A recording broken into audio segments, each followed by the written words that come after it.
اس میں اتنا عقیدہ اہل سنت والجماعت کا ہے کہ آپ صلی اللہ علیہ وسلم دنیا سے پردہ فرما چکے ہیں, آپ پر موت واقع ہوئی ہے. قرآن میں صاف ہے انک میت و انہم میتون, اے نبی آپ نے بھی مرنا ہے اور انہوں نے بھی مرنا ہے.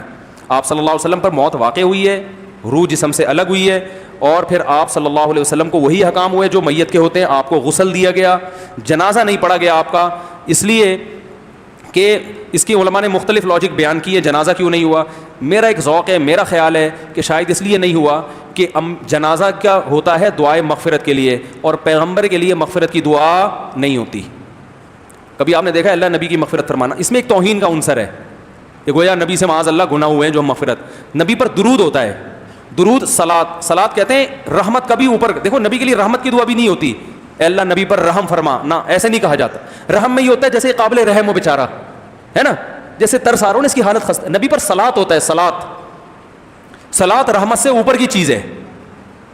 تو اللہ کے نبی تو بہت اچھی حالت میں ہیں, اس لیے ہم کہتے ہیں اللہ نبی پر صلات بھیج, یعنی اور اچھی حالت میں کر دے آپ کو. تو یہ نبی کے تعظیم میں ہے, تو اس لیے آپ صلی اللہ علیہ وسلم کے دنیا سے جانے کے بعد آپ پر درود و سلام پڑھا گیا ہے. صحابہ کے مختلف جو ہے نا جتھوں کی شکل میں آتے تھے اور درود پڑھ کے واپس نکل جاتے تھے. باقی غسل دیا گیا, کفن دیا گیا آپ صلی اللہ علیہ وسلم کو, اور آپ صلی اللہ علیہ وسلم کو دفن کیا گیا. آپ کی ازواج نے باقاعدہ عدت گزاری ہے.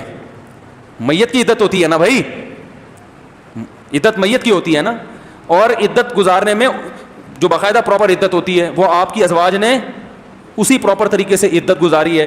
تو پھر آپ صلی اللہ علیہ وسلم کی وراثت کا مسئلہ کھڑا ہوا. اگر آپ پر موت واقعی نہ ہوئی ہوتی تو وراثت کے مسائل کھڑے ہوتے. جب وراثت کے مسئلہ کھڑا ہوا, اہل بیت نے وراثت مانگی, تو حضرت ابوبکر نے حدیث سنائی کہ نبی صلی اللہ علیہ وسلم سے ہم نے سنا ہے نحن معاشر الانبیاء لا نورث درہما ولا دینارا, ہم پیغمبر درہم اور دینار کا وارث نہیں بناتے, جو نبی چھوڑ کر جائے سب بیت المال کا ہے. انبیاء کی وراثت تقسیم نہیں ہوتی. اگر یہ ہوتا نا کہ موت واقعی نہ ہوئی ہوتی تو نبی حضرت ابوبکر کیا فرماتے, بھائی وہ تو انتقال ہی نہیں ہوا ان کا, یہ کہتے نا. تو بتایا کہ بھائی انبیاء کی وراثت تقسیم نہیں ہوتی. پھر جب صحابہ کرام بہت زیادہ پریشان ہوئے, اور کہ بھئی حضرت عمر نے کہا من یقول, جو یہ کہے گا کہ نبی صلی اللہ علیہ وسلم کا انتقال ہو گیا, آپ پر موت واقع ہوگی, میں اس کی گردن اڑا دوں گا. کیونکہ محبت تھی نا بہت زیادہ, انسان کو جس سے شدید محبت ہوتی ہے اس کی موت سننے کے لیے تیار نہیں ہوتا. بھئی یہ کیسے ہو سکتا ہے. تو صحابہ کے حواس ایک دم حواس باختہ ہو گئے, بہت سارے صحابہ, یہاں تک کہ نبی صلی اللہ علیہ وسلم کا جو اونٹنی تھی نا, وہ اتنی ٹینشن میں تھی کہ کھانا پینا چھوڑ دیا, بھوکی رہتی تھی, اور نابینا اور اندھی ہو کے اس کا انتقال ہو گیا. اس اونٹنی پہ یہ اثر پڑا ہے کہ وہ کسی سے نہ کچھ کھاتی تھی, لوگوں نے اس کے سامنے چارہ لا کے ڈالا, نہ اس کو اتنا عشق ہو گیا. تو جو شعور والے لوگ تھے ان کی حالت کیا ہوگی. ہمارے حضرت فرمایا کرتے تھے, یہ ابو بکر رضی اللہ تعالیٰ عنہ کو جو اللہ نے سب سے بڑا مقام دیا ہے نا صحابہ میں, اس کی بڑی وجہ ہے کہ یہ واقعہ بھی ہے. ایسے موقع پہ سب سے زیادہ عشق حضرت ابو بکر کو, مگر حوصلہ کس کے پاس سب سے زیادہ, حضرت ابو بکر کے پاس. انہوں نے کہا کیا ہو گیا بھائی, صحابہ کو جمع کیا, خطبہ دیا, یا ایھا الناس, اے لوگو, من کان منکم یعبد محمدا فإن محمدا قد مات, سن لو جو تم میں محمد صلی اللہ علیہ وسلم کی عبادت کرتا تھا سن لے, محمد صلی اللہ علیہ وسلم پر موت واقع ہو چکی ہے. قرآن کی آیت پڑھی, وما محمد الا رسول, محمد تو ایک رسول ہیں صلی اللہ علیہ وسلم. افإن مات او قتل, قرآن میں ہے نا, اگر ان پر موت واقع ہو جائے یا قتل ہو جائیں, انقلبتم علی اعقابکم, تو دین چھوڑ دو گے کیا تم. یہ آیت نازل ہوئی تھی غزوہ احد میں. غزوہ احد میں یہ افواہ پھیل گئی تھی کہ نبی صلی اللہ علیہ وسلم کو شہید کر دیا گیا. بہت سے صحابہ کے حوصلے پست ہو گئے, بعض نے کہا اب زندہ رہنے کا کیا فائدہ, وہ بھی لڑے اور شہید ہو گئے. اس پہ یہ آیت نازل ہوئی کہ جب دیکھ لیا نا کہ نبی زندہ ہیں, تو اللہ نے فرمایا کہ یہ حوصلے کیوں پست ہو رہے ہیں, نبی تو ایک رسول ہیں, تو رسول تو دنیا سے آتے ہیں اور دنیا سے جاتے بھی ہیں, تو یہ اگر بالفرض واقعی سچی مچی میں چلے بھی جاتے تو یہ حوصلے کیوں پست ہو رہے ہیں.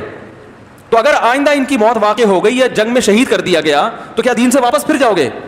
اور آگے پھر اللہ نے دھمکی دی, وَمَن يَنْقَلِبْ عَلَىٰ عَقِبَيْهِ, اگر کوئی دین سے واپس ہوا, چاہے نبی کی موت کی صورت میں یا شہادت کی صورت میں, دین سے واپس ہوا تو اللہ کا کچھ بھی نہیں بگاڑے گا. تم دین کو فالو محمد صلی اللہ علیہ وسلم کی وجہ سے نہیں کر رہے, کس کی وجہ سے کر رہے ہو, اللہ کی وجہ سے.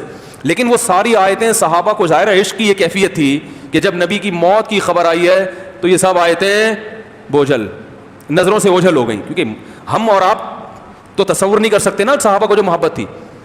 تو حضرت ابو بکر کا کمال یہ کہ محبت سب سے زیادہ, مگر وہ جذبات شریعت کے تابع. صحیح ہے نا. حضرت عمر جیسے مضبوط اعصاب والے کیا کہہ رہے ہیں کہ جو بولے گا کہ نبی کا انتقال ہو گردن اڑا دوں گا میں, وہ تو کوئی بول بھی نہیں رہا, تو ان کا تھا یہ اگر کہہ رہے ہیں تو اڑائیں گے بھی ہے. ان کو پتا تھا یہ خالی پیلی کی دھمکی بولو بھائی نہیں ہے. تو یہ ایسے نہیں ہے کہ یہ جو بولتے ہیں اس پر عمل بھی کرتے ہیں. تو حضرت ابو بکر ممبر پہ کھڑے ہو گئے اور اعلان کیا کہ لوگوں, قرآن مجید میں اللہ کا ارشاد ہے وما محمد الا رسول, محمد صلی اللہ علیہ وسلم اللہ کے محض ایک رسول ہیں. افئن ماتا, اگر وہ موت واقع ہو جائے, او قتل, یا وہ قتل کر دیے جائیں, انقلبتم علی اعقابکم, تو ایڑیوں کے بل پیچھے پلٹ جاؤ گے. یہ آیت پڑھی اور پھر فرمایا, جب یہ آیت پڑھی حضرت عمر کہتے ہیں مجھے ایسا لگا جیسے میں نے یہ آیت پہلی مرتبہ سنی, حالانکہ بار بار نماز میں پڑھتے تھے, توجہ نہیں گئی کبھی. اور پھر فرمایا من کان منکم یعبد محمدن, تم میں جو محمد صلی اللہ علیہ وسلم کی عبادت کرتا تھا یقین کر لے آپ پر موت واقع ہو چکی ہے. یعنی اور من کان منکم یعبد اللہ, جو اللہ کی عبادت کرتا تھا, فإنہ حی لا یموت, وہ آج بھی زندہ ہے, اس پر کبھی موت واقع نہیں ہوگی. کیسی مضبوط اعصاب چاہیے. یہ آپ کو ابھی سمجھ میں نہیں آئے گی یہ بات, اس ماحول میں جاؤ تو پتہ چلے گا. تو ہمارے فرمایا کرتے تھے اسی وجہ سے اللہ نے حضرت ابوبکر کو سب سے بڑا مقام دیا. اس وقت امت کو سنبھالا انہوں نے جب اس سے بڑا غم صحابہ کو زندگی میں کبھی نہیں لگا تھا, تو ایسے موقع پہ سنبھالا ہے انہوں نے. اور پھر جو اسلام پر حملے ہوئے ہیں وہ سب میں, حالانکہ سب سے زیادہ غم کس کو ہو رہا ہے, خود ابو بکر کو ہو رہا ہے. تو ان سب باتوں سے پتہ چلتا ہے بھائی دنیاوی لحاظ سے آپ صلی اللہ علیہ وسلم پر موت واقع ہو چکی ہے. تو حیاتی کا یہ مطلب لینا کہ آپ پر موت ہی واقع نہیں ہوئی ہے, یہ بھی گمراہی ہے. ہاں یہ ضرور ہے کہ حدیث میں آتا ہے کہ جو میری قبر کے قریب کھڑے ہو کر سلام پڑھتا ہے میں اسے بنفس نفیس سنتا ہوں اور جواب دیتا ہوں اس کا. اور حدیث میں یہ بھی آتا ہے انبیاء اپنی قبروں میں زندہ ہوتے ہیں. یہ بھی بہت ساری روایتیں اس پر. تو ان تمام روایتوں کی روشنی میں اہل سنت والجماعت کا عقیدہ ہے کہ دنیاوی لحاظ سے آپ پر موت واقع ہوئی, لیکن آپ صلی اللہ علیہ وسلم کو قبر میں ایک الگ زندگی ملی ہے, برزخی. اب سوال پیدا ہوتا ہے یہ برزخی زندگی تو ہر ایک کو ملتی ہے, ہر ایک کو اس نوعیت کی نہیں ملتی جس نوعیت کی نبی صلی اللہ علیہ وسلم کو ملی. یہ بہت طاقتور ہے, جو شہداء سے بھی بڑھ کر ہے. حدیث قرآن میں آتا ہے نا شہید زندہ ہوتا ہے نا قرآن میں, ظاہر ہے برزخی لحاظ سے ہوتا ہے, لیکن برزخ میں تو ہر ایک کو کافر کو بھی ملتی ہے زندگی, تبھی تو اسے قبر کا عذاب اور ثواب محسوس ہوتا ہے. لیکن عام مسلمان کو کافر سے طاقتور, اور پھر شہداء کو عام مسلمانوں سے بھی زیادہ طاقتور, اور پیغمبروں کو شہداء سے بھی زیادہ طاقتور. اور وہ ہے اسی قبر میں. کیا مطلب؟ اس کا اس قبر سے گہرا تعلق ہے, کیونکہ انبیاء کو جو زندگی ملتی ہے تو یہ جو روح ہے نا اس کا باڈی سے ایک خاص نوعیت کا تعلق ہوتا ہے جس تعلق کا ہمیں علم نہیں ہے. روح کا یہ کہنا کہ اس جسم مبارک سے تعلق بالکل ختم ہو گیا یہ غلط ہے. نہیں آ رہی بات میرا خیال. روح مبارکہ اس جسم سے خاص نوعیت کا تعلق ہے جس کی حقیقت ہمیں معلوم نہیں ہے. تو یہ بڑی پاورفل حیات ہے جو برزخی ہے لیکن عام لوگوں سے زیادہ طاقتور ہے.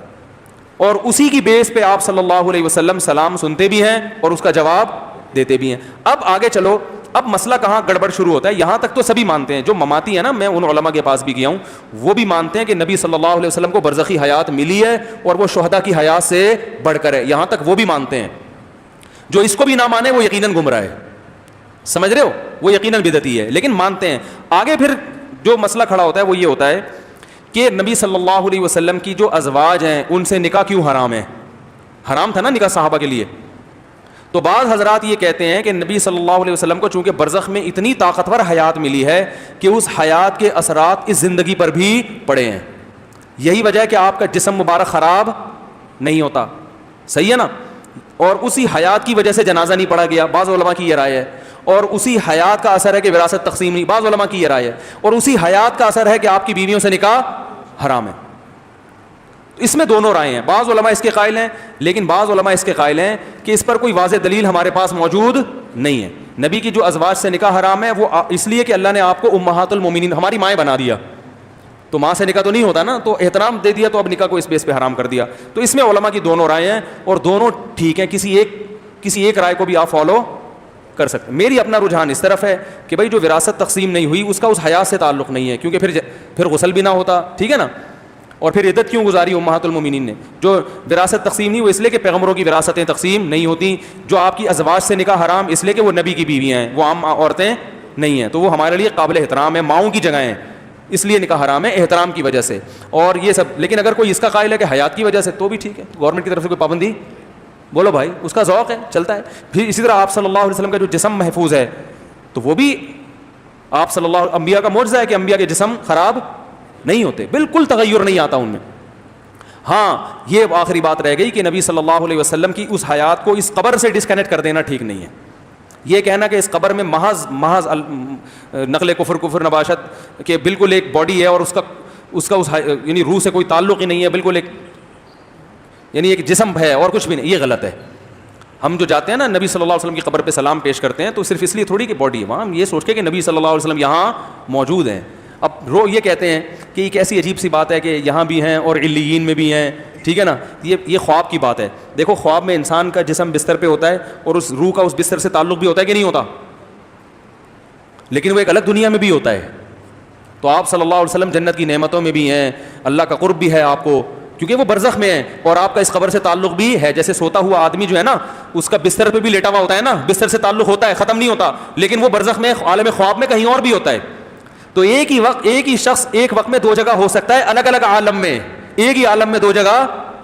ارے بولتے کیوں نہیں ہو, اس دنیا کے عالم میں اس بستر پہ بھی ہو, انڈا موڑ پہ بھی ہو, ایسا نہیں ہو سکتا.